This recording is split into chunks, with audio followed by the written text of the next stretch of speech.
Here we go, the 45th and 46th countries, Sudan and Ethiopia. So I got Sudan and Ethiopia visa both in Egypt. I entered into Sudan from Egypt overland. And after I entered into Sudan, I was being told if I stay in Sudan more than 3 days, I needed to go to the police station for registration, and I need to pay like some more registration fee. But even the visa cost me like $100. So I was thinking perhaps I will not stay more than 3 days. I would just think it's just a transit for me. So the first night we arrived in Wadi Halfa, and then the bus to the capital is the next morning, so I have to stay in Wadi Halfa overnight. So I just followed a lady who from the same bus with me, and then it's just like a huge female dorm, like perhaps there are, more than 10 beds, and they are all African women. I was the only like so-called Asian, or to compare with them, I'm a little bit whiter. And there's a water boiler. I used it to heat some water to eat some instant noodles, but the charger is not long enough, so I have to hold the water boiler in order to heat water. And after that, I poured some water out to drink, and I see the color is kind of yellow. Well, just forget about the instant noodles I ate. And after that, I continue make my way to the capital.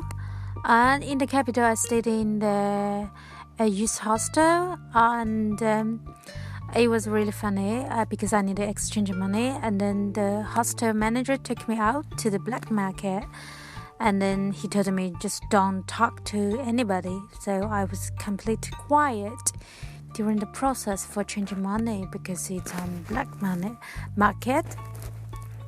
And during the night, I needed to take a shower, and the water is not clean at all. I was thinking, okay, perhaps I should wait to let the water becoming more clear. But after that, the water seems running out, and I told myself, okay, I will take a shower with the dirty water.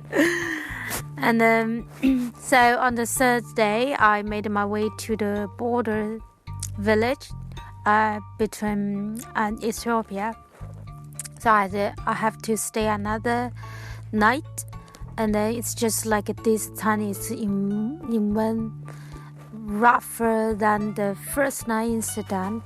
It's just like some beds in the village, and even the floor was like muddy.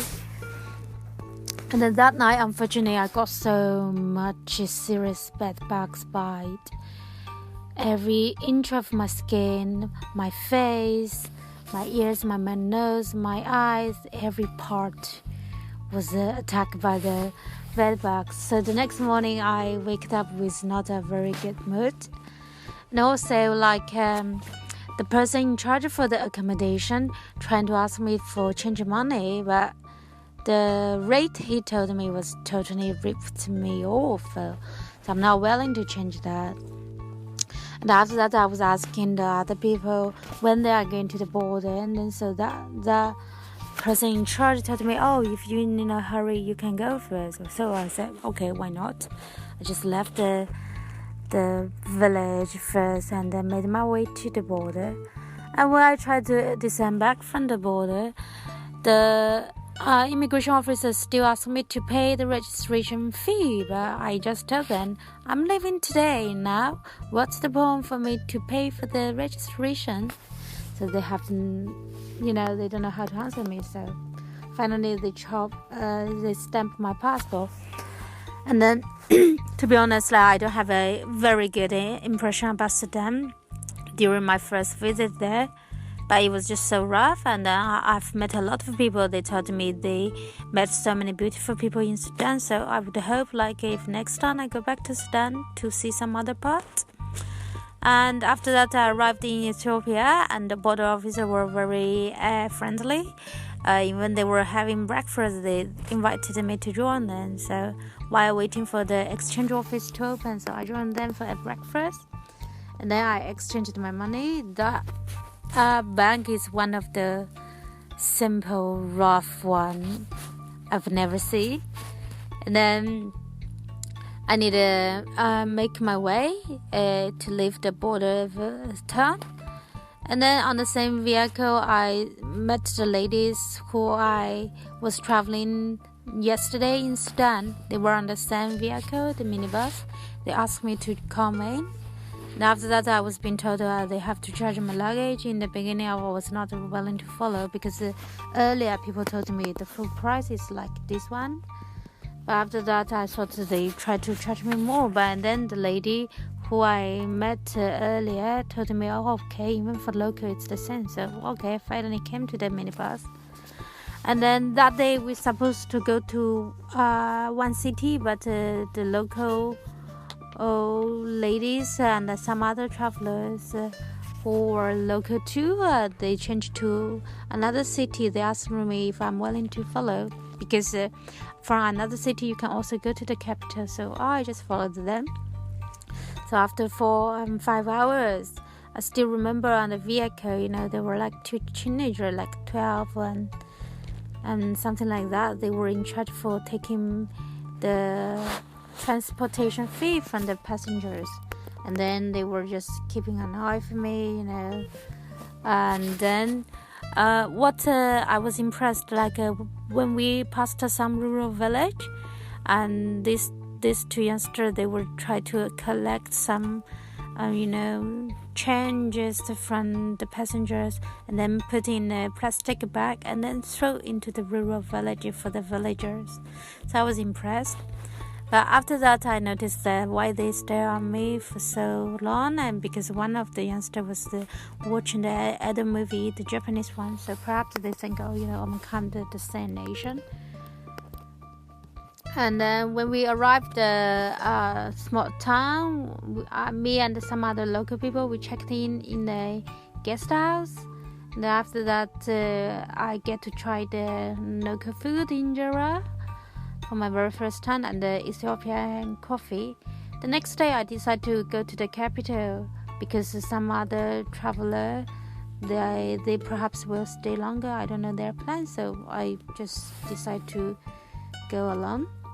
So when I came to the bus station, all the drivers tried to get me, and then I just said, "Don't touch me," because it's kind of crazy. And then on the bus to the capital, I was sitting with one local girl and one local guy, and the local guy was dancing the shoulder dance while the bus driver played the local music, because most of the people, they were dancing the shoulder dance. It's kind of a feature in Ethiopia.